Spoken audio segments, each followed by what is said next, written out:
এই যে অয়েলটা এটা না হয় তাহলে এই জায়গাটা তো খোলা থাকবে। ফোল্ডিং করে দিবে? হ্যাঁ, খালি তার এটার কাম হচ্ছে ফোল্ডিং করে দিবে। আর ওই থেকে ডিজাইনের যে সুতাগুলো আছে সেই কাটিং করবো। ফোল্ডিং করবে, এটা তো রিপ হচ্ছে না। হ্যাঁ, এটা হচ্ছে রিপ। এটা তো আমরা রিপ, রিপের জন্যই তো এটা ডায়াল পোর্শন, এটা হচ্ছে সিলিন্ডার পোর্শন। হ্যাঁ, এটা ডায়াল পোর্শন। ওখানে রিপের রাস্তা না পেলে হ্যাঁ, সিলিন্ডার ডায়াল সিলিন্ডার বলে। আপনার নাম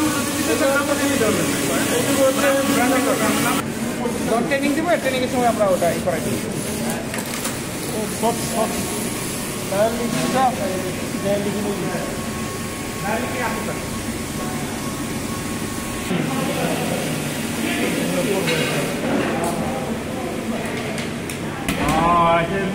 আচ্ছা,